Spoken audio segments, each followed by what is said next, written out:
Hello all. நம்ம எல்லாம் சுதந்திரம் அடைஞ்சிட்டோமா அப்படின்னு கேட்டிங்கன்னா எல்லாரும் தெளிவா சொல்லுவீங்க. ஹிஸ்ட்ரி இருக்கு. 1947ல வந்து கிட்டத்தட்ட 200 வருஷமான பிரிட்டிஷ் ஆதிக்கம் வந்து முடிஞ்சிருச்சு. நம்ம எல்லாம் சுதந்திரம் அடைஞ்சிட்டோம் அப்படின்னு சொல்லுவீங்க.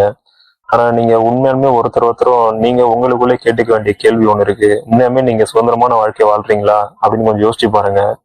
அது வந்து இன்னைய நிலைமைக்கு இன்னைக்கு நம்ம வாழ்ந்துட்டு இருக்க 2026ல நம்ம வாழ்ந்துட்டு இருக்க வாழ்க்கை ஒரு சுதந்திரமான வாழ்க்கை அப்படின்னா நீங்க சொல்லலாம். மேலோட்டமா பார்த்தா உங்களுக்கு தெரியும் நம்ம ரொம்ப சுதந்திரமா இருக்கோம். நான் நினைச்சதை பண்றேன், நான் நினைச்சதை பாட்டு கேட்கிறேன், நினைச்சதை நான் வாழ்றேன், நினைச்சது பிடிச்சதை சாப்பிடுறேன், நினைச்ச நாட்டுக்கு வந்து நான் பயணம் பண்றேன், நினைச்சதை படிக்கிறேன், எல்லாமே என்னோட ஃப்ரீடம் தானே அப்படின்னு நினைச்சீங்கன்னா இது எல்லாமே வந்து ஒரு ஃப்ரீடம் மாதிரியான ஒரு போர்வை மட்டும்தான் என்னை பொறுத்த வரைக்கும். நீங்க ஆழமா பாத்தீங்கன்னா தான் உங்களுக்கு புரியும்.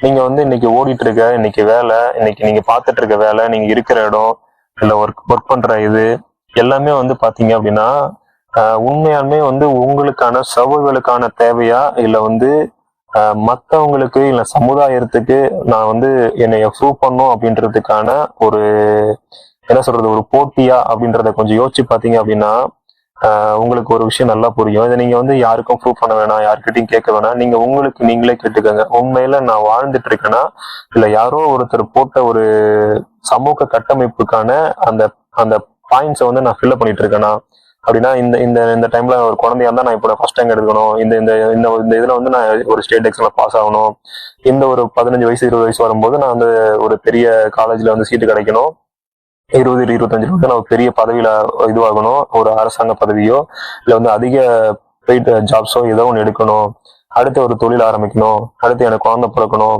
அப்படின்ற மாதிரி எல்லாமே திட்டமிட்ட மாதிரியே நடக்கிற மாதிரி எல்லாத்தையும் உருவாக்குற மாதிரி ஆக்சுவலி இதுதான் லைஃப்ன்றது வந்து என்ன சொல்றது எல்லாமே திட்டமிட்ட மாதிரியே அப்படியே என்ன சொல்றது செதுக்கி வச்ச மாதிரி எல்லாத்திலயுமே பெஸ்ட்னு கொண்டுட்டு போறதான் லைஃபா அப்படின்னு யோசிச்சீங்கன்னா ஆக்சுவலி அப்ப யோசிச்சீங்கன்னா உங்களுக்கு புரியும். ஆனா அப்படி எல்லாருக்கும் நடக்கிறது இல்லைன்னாலும் இங்க ரெண்டு விதமான விஷயம் நடக்குது. ஒண்ணு, நடந்தவன் எல்லாத்தையுமே வந்து அவனுக்கு எதுவுமே சாட்டிஸ்ஃபைடே ஆகல, அவன் அடுத்தடுத்துன்னு போயிட்டு இருக்கான். அந்த பணம் ஒரு 100 கோடி வந்துச்சா 1000 கோடி, 1000 கோடி வந்துருச்சா லட்சம் கோடி, லட்சம் கோடி வந்துச்சா பில்லியன் வந்துச்சா ட்ரில்லியன் அப்படின்னு போயிட்டு இருக்கான். அவனுக்கும் திருப்தி அடையல. இதை பார்த்து ஏங்கிட்டே இருக்க ஒரு கூட்டத்துக்கும் வந்து அவங்களுக்கும் வந்து என்ன பண்றதுன்னு புரியல. அதை அதை அடைய முடியலன்ற வலியும் வேதனையும் விரக்தியும் மட்டும் தான் அதிகமாயிட்டே இருக்கும். இங்க ரெண்டு பேருமே லைஃப வாழவே இல்லை. அவர் ஒரு எக்ஸ்ட்ரீம்ல வந்து வாழ்ந்துட்டு இருக்கதா நினைச்சு அவரே ஏமாத்திட்டு இருக்காரு. இங்க ஒருத்தர் இந்த பக்கம் வந்து அந்த வாழ்க்கையை வாழ முடியலையே, அந்த வாழ்க்கை இருந்தா நம்ம நல்லா வாழ்வோமோ அப்படின்ற நிலைமையிலேயே ஒருத்தர் வாழ்ந்துட்டு இருக்கோம். இந்த ரெண்டு பகுதியா தான் இன்னைக்கு பெரும்பாலான மக்கள் வாழ்ந்துட்டு இருக்காங்க. உண்மையுமே உங்களுக்கு தேவையானது ஒரு ஒரு ஒரு சிம்பிளா யோசிச்சு பாருங்க. நமக்கு தேவையானது என்ன? இல்ல ஆதி மனிதன் கிட்ட இல்லாத நமக்கு இன்னைக்கு இன்னைக்கு என்ன பெருசா இருக்கு சொல்லுங்க. அவனுக்கு தேவைப்பட்டது நல்ல ஒரு உறக்கம், ஒரு அமைதியான லைஃப், தேவையான சாப்பாடு, உணவு, உடை, என்ன சொல்றது உணவு, உறக்கம், இருப்பிடம். இந்த 3 விஷயங்கள் தான். இந்த 3 விஷயங்களை மட்டும்தான் இன்னைக்கு நம்ம வாழ்க்கை ஃபுல்லா சர்வைலுக்கு ஓடிட்டு இருக்கோம் அப்படின்னா இந்த 3 விஷயங்கள் ஆல்மோஸ்ட் வந்து ஒரு 80% எல்லாத்தையுமே இருக்கு. ஆனா இதை தாண்டி எல்லாரும் ஓடிட்டு இருக்கும். நான் இப்ப இங்க சொல்ல வர்றது வந்து நீங்க வந்து ஏதோ சாப்பிட்டு இது இருக்கிற இடம் போதுன்னு நீங்க அப்படியே உட்காந்துக்கோங்க, இதை சம்பாதிக்காதீங்க, இந்த தொழிலும் பண்ணாதீங்க அப்படின்னு சொல்ல வரல. நல்லா புரிஞ்சுக்கோங்க. நீங்க நினைக்கிற மாதிரி யாருமே வந்து உங்க சுதந்திரத்தை உங்களுக்கு இலவசமா கொடுத்துட்டு போல. ஒருத்தரை வந்து நேரடியா அடிச்சு புடுங்கிறது, இல்ல வந்து வலுக்கட்டாயமா வந்து அவங்கள ஆதிக்கத்துக்கு உட்படுத்தி அவங்க கிட்ட இருக்கிறத சுரண்டிட்டு போற அந்த மாதிரி நேரடி தாக்குதல் முறைகள்லாம், அந்த போர் முறைகள்லாம் எப்பயும் முடிஞ்சிருச்சு. இப்ப இருக்கிறது எல்லாமே வந்து சிஸ்டமேட்டிக் சிஸ்டங்கள். அதாவது சிஸ்டமேட்டிக்னா எல்லாமே வந்து ஒரு அது வந்து உடனே வந்து எதுவுமே வந்து உடனே இன்னைக்கு நடந்து இன்னைக்கு முடிவு பண்ணி நாளைக்கு நடக்கிற விஷயங்கள் கிடையாது. இதுக்காக பிளான் வந்து கிட்டத்தட்ட 100 150 வருஷம், ஒரு தலைமுறை, 2 தலைமுறை, 3 தலைமுறையா பொறுமையா அவங்களோட சிஸ்டத்தை ஏற்படுறாங்க. இன்னைக்கு வந்து எதிரி வந்து யாருமே வந்து வெளியில இருந்து வர்றது கிடையாது, உங்க கண்ணுக்கு தெரிஞ்ச மாதிரி வர மாட்டாங்க. என்ன சொல்றது உங்களுக்கு பிடிச்ச விஷயத்த உங்க மூலியமாவே நீங்களாவே உங்களை அழிச்சுக்கிறது மட்டும்தான் இன்னைய இருக்கிற சூழலுக்கான ஒரு போர் தந்திரம் அப்படின்றது. என்ன அப்படின்னா அதுதான் உங்களை நீங்களே உங்களுக்கே தெரியாம நீங்களே அழிச்சுக்கிறது, உங்களை சுத்தி இருக்கவங்களை நீங்களே அழிக்கிறது. அதுதான் இது வந்து நெகட்டிவான பார்வை அப்படின்னா இது நெகட்டிவான பார்வைக்காக நான் சொல்லல. ஆக்சுவலி இது மாதிரிதான் வந்து நம்மளை சுத்தி கட்டமைக்கக்கூடிய விஷயங்கள் வந்து இப்படிதான் நடந்துட்டு இருக்கு. நமக்கு உருவாகிற நோய்களா இருக்கட்டும், ஒரு என்ன சொல்றது குழந்தையின்மை பிரச்சனைகளா இருக்கட்டும், சர்க்கரை நோய் பிரச்சனைகளா இருக்கட்டும், நமக்கு வர இன்னைக்கு வந்து வேலை பார்த்தே ஆகணும் அப்படின்ற ஒரு திண்டாட்டமா இருக்கட்டும், வேலையில வந்து அடுத்த நிலைமைக்கு போக முடியாத ஒரு விஷயமா இருக்கட்டும், இல்ல அதுக்கான ஸ்கில்ஸ் வந்து நமக்கு கிடைக்காம இருக்கிற விஷயங்களா இருக்கட்டும், இன்னும் நம்ம வழக்கமா என்னதான் நமக்கு திறமை இருந்த இந்தியர்கள் வந்து என்னதான் அதிகமான திறமையா இருந்தாலும் எங்கேயோ போயிட்டு ஏதோ ஒரு கம்பெனில அடுத்த நிலைமையில அவங்கள்ட்ட கை கட்டி வேலை செய்கிற நிலைமையிலேயே வந்து அப்படியே ஒரு அடிமைத்தனமாவே இருந்துட்டு இருக்க விஷயங்கள் ஆகட்டும், எல்லா விஷயத்துக்கும் பின்னாடி வந்து பாத்தீங்க அப்படின்னா இந்த ஒரு என்ன சொல்றது சுதந்திரம் அப்படின்ற சுதந்திர பறிப்புன்றது நடந்துட்டு தான் இருக்கு. ஆக்சுவலி நம்ம கொடுக்க போறது எதுவுமே நம்ம சுதந்திரம் கிடையாது. அது வந்து ஒரு விளையாட்டுல ஒரு சின்ன கீ பிளேயருக்கு அவனுக்குன்னு கொடுக்கப்படக்கூடிய சின்ன சின்ன ஒரு ஒரு சின்ன ரோல் மட்டும்தான். அதாவது இந்த மொத்த கேமை இயக்குறவர் வந்து மொத்த கேம் சிஸ்டம் இது பண்ணி வந்து ப்ரோக்ராம் பண்ணவர் வந்து அவர் வந்து வெளியில தெரிய மாட்டாரு. அந்த ப்ரோக்ராம்ல அந்த அந்த மொத்த கேம்ல தெரிய மாட்டாரு. ஆனா அந்த ப்ரோக்ராமர் வந்து மேக் பண்ண விஷயங்களை தாண்டி அதுக்கு வெளியில நம்ம போக முடியாது. அந்த கோர்ட்டுக்குள்ள நம்ம என்ன வேணாலும் பண்ணிக்கலாம். நம்ம நம்ம வந்து அதை வந்து நம்ம நினைச்சுக்கலாம், ஓகே நம்ம வந்து பெரிய ஆளு, நம்ம வந்து இதெல்லாம் கண்டுபிடிச்சிட்டோம், நம்ம வந்து இந்த கேம் எல்லாம் அடுத்தடுத்த லெவல் முடிக்கிறோம், நம்ம அடுத்தடுத்த லெவல் போயிட்டு இருக்கோம், நம்ம மத்தவங்களோட நம்ம கூட விளையாடுறவங்களோட நம்ம வந்து பெஸ்டா இருக்கோம் அப்படின்னு வந்து ஒரு ஒரு மாயையான கற்பனை வந்து நம்ம உருவாக்கிட்டு போறோம் முடிஞ்சு. ஆனா நம்ம இதுல உண்மையான ஃப்ரீடம் அப்படின்றது என்ன அப்படின்னா மொத்தமா இந்த கேமை விட்டு வெளில வந்து அவுட் ஆஃப் இதை வந்து பார்த்து இந்த கேமை நான் விளாண்டுட்டு இருக்கேன், இந்த கேமை நான் மேக் பண்ணல, இந்த கேமை யாரோ ஒருத்தர் மேக் பண்ணிருக்காங்க, அதுல நான் ஒரு ஒரு பகடையா நான் யூஸ் பண்ணப்பட்டுட்டு இருக்கேன் அப்படின்றத புரிஞ்சுக்கிறது தான் வந்து உண்மையான நீங்க வந்து அந்த ஃப்ரீடமை வந்து சுவைக்கிறதுக்கான ஒரு உண்மையான விஷயம். சரியா? சரி, இப்ப இதெல்லாம் புரியுது. இப்ப நான் இந்த சிஸ்டமேட்டிக்லாம் வந்திருக்கேன், இந்த உலகமே சிஸ்டமேட்டிக்குள்ளதான் இருக்குது, இதுல நான் மட்டும் என்ன பண்ண முடியும் அப்படின்ற கேள்வி வந்து உங்களுக்கு வரும். சரியா? இப்ப அந்த கேள்வி வந்து எனக்கும் வராமல நானும் அதை ரொம்ப ஆழமா யோசிச்சிருக்கேன். இதுல இருந்து வெளியில வர்றதுக்கான ஒரு விஷயம் என்னன்னா, நம்ம யாரும் போயிட்டு உலகத்தை எதிர்த்து போராட வேணாம், இல்ல வந்து உலகத்தை மாத்தணும்னு நினைக்க வேணாம். நம்ம கூட இருக்க விஷயங்களை முதல்ல நம்மள நாம மாத்துறதுக்கு வழி பார்ப்போம். என்ன மாத்துறது அப்படின்னா, மாத்துறதுன்னா எதுவும் வேலை பார்க்காம ஓடி போயிடுறதா, இல்ல வந்து இந்த சமூகத்துக்குள்ளேயே வாழாம சமூகத்தை தொடர்பு தனிமைப்படுத்திட்டு போறதா அப்படின்னா அப்படி கிடையாது. இதுக்கு முதல் அடிப்படை விஷயம் வந்து உங்களோட பாரம்பரியமான பழக்க வழக்கங்கள் சில வந்து, அதாவது தமிழ் மொழியா இருக்கட்டும், தமிழ் மொழியை வந்து விடாம தமிழ் மொழியில இருக்கக்கூடிய என்ன சொல்றது அரிய தகவல்களை தயவு செஞ்சு திரும்ப போயிட்டு படிங்க. அத பொருள் புரிஞ்சு படிங்க. ஆர்வமா என்ன சொல்றது அதை ஆழமா படிங்க. அதுக்குள்ள இருக்கிற விஷயங்களை, அதுக்குள்ள இருக்க நுண்ணறிவுகளை உங்க பிள்ளைகளுக்கு, உங்க குழந்தைகளுக்கு, அடுத்தடுத்த தலைமுறைகளை விட்டு விட்டு கொடுத்துட்டு போங்க. அதை வந்து சொல்லி கொடுத்துட்டு போங்க. அதை வந்து எடுத்து பயன்படுத்தக்கூடிய ஒரு விஷயங்களை வந்து கத்துக் கொடுங்க. நீங்களும் கத்துக்கோங்க, அவங்களுக்கும் கத்துக் கொடுங்க. ரெண்டாவது விஷயம், தற்சார்பு வாழ்க்கை முறையை என்னைக்குமே விட்டுறாதீங்க. என்ன சொல்றது இந்த இந்த பணம் இந்த காசு இல்லாம ஒரு வாழ்க்கை இருந்ததுன்னா எப்படி இருக்குமோ, அப்படி இருந்த நிலைமையில எப்படி ஒரு சர்வை பண்ணுமோ அந்த மாதிரி விஷயங்களை கொஞ்சம் கொஞ்சம் பாருங்க.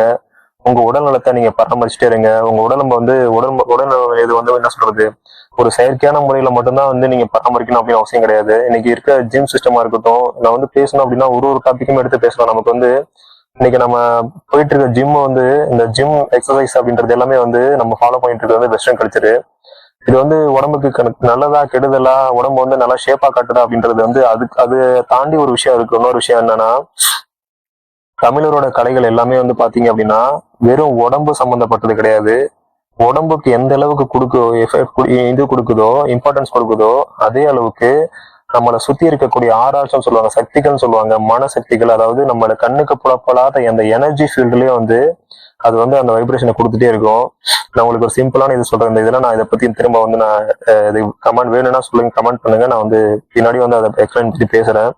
இப்போ சிலம்பம் கத்துக் கொடுப்பாங்க. நம்ம இதுல எல்லாருமே வந்து கிட்டத்தட்ட போர் முறையில எல்லாருமே கத்துட்டு இருந்தாங்க. சிலம்பம் இதெல்லாம் வந்து பாத்தீங்க அப்படின்னா, சிலம்பம் வந்து நம்ம என்ன நினைச்சிட்டு இருக்கோம், வெறும் வந்து அதாவது சண்டை போறதுக்கான ஒரு கலை மட்டும் நினைச்சிட்டு இருக்கோம். ஆனா நீங்க இந்த சிலம்பம் குச்சியை எடுத்து அந்த ஒரு அந்த சுழல் முறையை வந்து சுத்திட்டு நீங்க கற்பனையில சுழற்றி பாருங்க. அது வந்து கிட்டத்தட்ட ஒரு நடராஜரோட அந்த சுத்தி இருக்க ஒரு அந்த அறுகோண வடிவம்னு சொல்லிட்டு அந்த ஒரு நடராஜரை சுத்தி ஒரு ஒளி ஓட்டம் இருக்க மாதிரி சில பிக்சர் பார்த்திருப்பீங்க. அந்த பிக்சர்ல இருக்க மாதிரியான ஒரு அதிர்வு வந்து நம்ம சுத்தி உருவாக்கும்.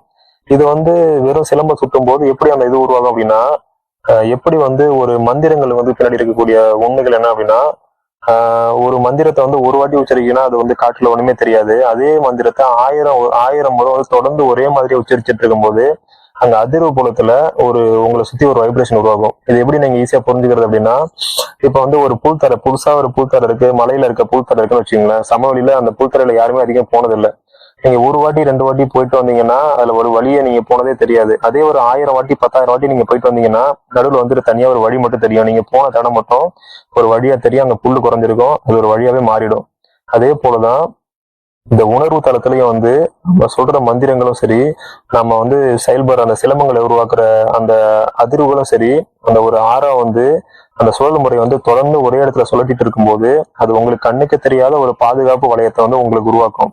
அதே போல இந்த வெஸ்டர்ன் கல்ச்சர் வந்து நமக்கு கற்றுக் கொடுத்த அந்த ஜிம் இதுவெல்லாம் வந்து பாத்தீங்கன்னா வந்து நம்மளோட கலோரியை வந்து செலவு பண்றதுக்கு மட்டும்தான், கலோரியை வந்து அழிக்கிறதுக்கு மட்டும்தான் அது உதவும்.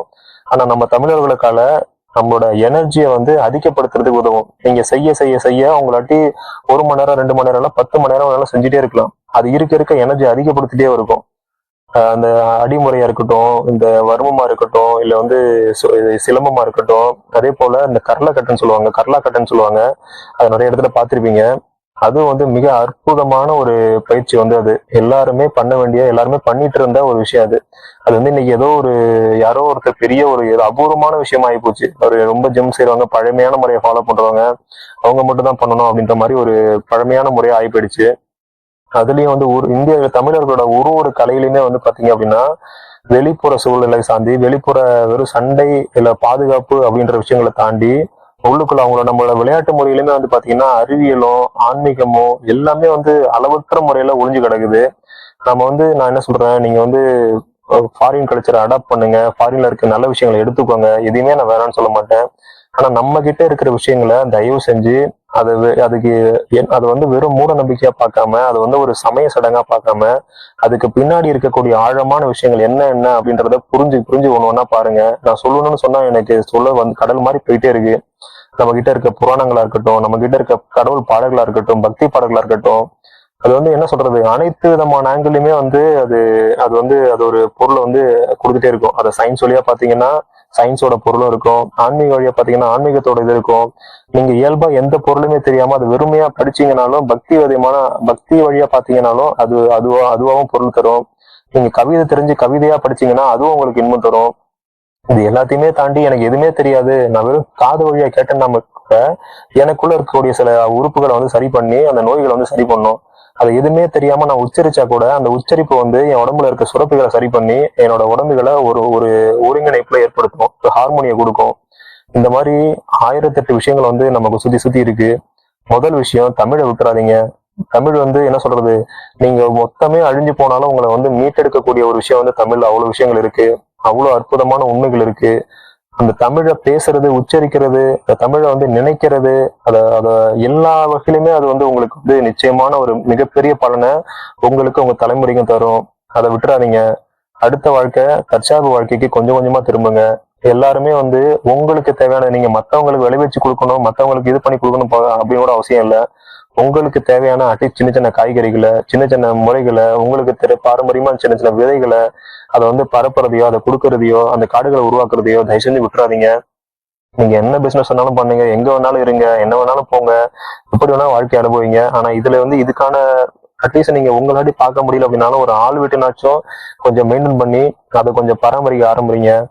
அது போல உடம்பு நலங்களை நமக்கு இயற்கையா ஃபாலோ பண்ண அந்த எண்ணெய் தேய்ச்சி குளிக்கிறது, அப்புறம் வந்து ஒரு சின்ன ஒரு 5 நிமிஷம் இந்த மூச்சு பயிற்சி பண்றது, சாப்பிடும் போது வந்து கவனமா சாப்பிடும் போது மட்டும், அட்லீஸ்ட் சாப்பிடும் போது கழிவறை யூஸ் பண்ணும் போதாவது இந்த மொபைல்ல யூஸ் பண்ணாம, தொலைநோக்கு பார்வையில யூஸ் பண்ணாம இயற்கையான முறையில அதை கவனிச்சு அந்த கவனத்தை கொடுத்து அந்த விஷயங்களை வந்து பண்றது, உங்க பிள்ளைகளை கூட உட்காந்து பேசுறது, டைம் ஸ்பெண்ட் பண்றது, இந்த மாதிரி சின்ன சின்ன விஷயங்களை உங்களை சுத்தி இருக்கக்கூடிய ஆரோக்கியமான விஷயங்களை மேம்படுத்துங்க.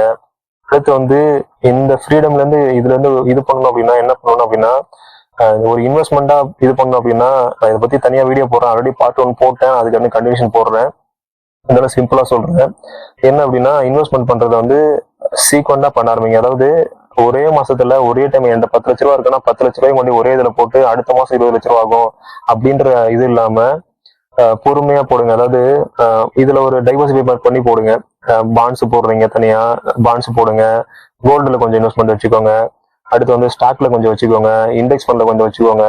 அது வேற ஏதாவது நிலங்கள் ஏதாவது வாங்குறது, பிசிக்கலா ஏதாவது கிடைக்குது அப்படின்னா அதுல கொஞ்சம் முதலீடு பண்ணி வைங்க. இதுல பயிர் பண்றதுக்கோ இல்ல அந்த மாதிரி விஷயங்கள் எல்லாம் உங்களோட ஓன் தொழில் ஏதாவது சின்ன பிசினஸ் ஏதோ அது மாதிரி விஷயங்கள்ல ஏதாவது முதலீடு பண்ணி வைங்க. இப்படி ஆரோக்கியமான வழிகள்ல நிறைய வழிகளை சேர்த்து வைங்க. எதுவுமே ஒரே விஷயத்துல போட்டுட்டு அது மட்டுமே எனக்கு தந்துரும் அப்படின்ற நம்பி உட்காராதீங்க.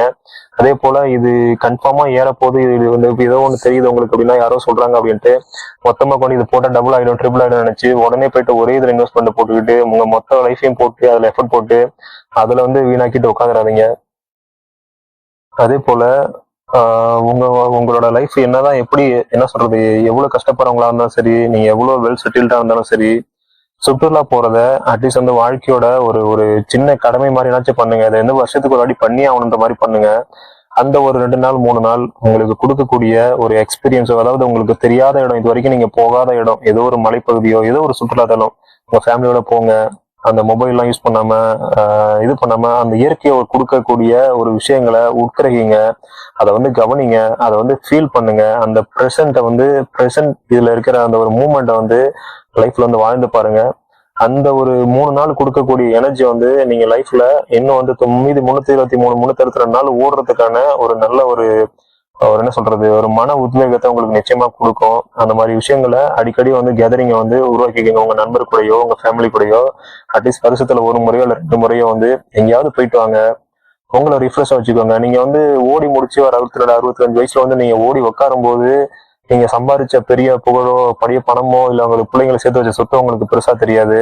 நீங்க இது மாதிரி சின்ன சின்ன அனுபவிச்ச உங்க லைஃப்ல அனுபவிச்ச சின்ன சின்ன நினைவுகள், சின்ன சின்ன மெமரிஸ் தான் வந்து உங்களுக்கு மிகப்பெரிய விஷயமா தெரியும். அப்ப வந்து அசை போடுறதுக்கு உங்களுக்கு ஒரு லைஃப் வந்து ஒரு வாழ்ந்து முடிச்சோம் அப்படின்ற திருப்தியை வந்து அட்லீஸ்ட் அந்த விஷயங்களாவது தரத்துக்கு உங்களுக்குன்னு சில விஷயங்களை சேர்த்து வச்சுக்கோங்க. இந்த மாதிரி விஷயங்களை பண்றது மூலியமா தான் வந்து உண்மையான திருப்தி, உண்மையான சுதந்திரம், உண்மையான ஃப்ரீடம் என்னன்றதை நம்ம வந்து கொஞ்சம் கொஞ்சமா வந்து ஃபீல் பண்ண முடியும். அதே போல ஆன்மீகம் அப்படின்றது ஒண்ணு ஏதோ வயசான காலத்துல தேடுறதாவோ இல்ல வந்து அதுவே ஃபுல்லா 24 hours தேடினா மட்டும்தான் அது பண்றது அப்படின்னு நினைக்காதீங்க.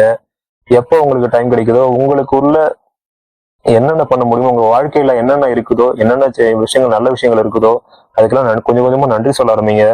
அட்லீஸ்ட் உங்களாட்டி முடிஞ்சு எவ்வளவு ஒருத்தருக்கு உதவி செஞ்சு முடிஞ்சாலும் அது குடும்பமா இருக்கலாம், பொருளா இருக்கலாம், இல்ல வந்து ஒரு அட்வைஸா இருக்கலாம், இல்ல ஒரு அவருக்கு ஒரு வேலை கிடைக்கிறதா இருக்கலாம், ஏதோ ஒருத்தர் ரெஃபர் பண்றாங்க, ஏதோ ஒரு இடத்துல வேலை இருக்கு அவருக்கு ஒரு ரெஃபர் பண்றதா இருக்கலாம், இல்ல இதை நீங்க பண்ணுங்க எனக்கு தெரிஞ்ச நான் சொல்லி தரேன், இல்ல அங்க போய் படிங்க, இல்ல இது மாதிரி எந்த ஒரு இன்ஃபர்மேஷன் சின்ன இன்ஃபார்மாக கூட இருக்கலாம், ஒரு கை காட்டுற திசை காட்டியா கூட இருக்கலாம், நீங்க ஜஸ்ட் அங்க போங்கன்னு சொல்றது ஒரு விஷயமா கூட இருக்கலாம்.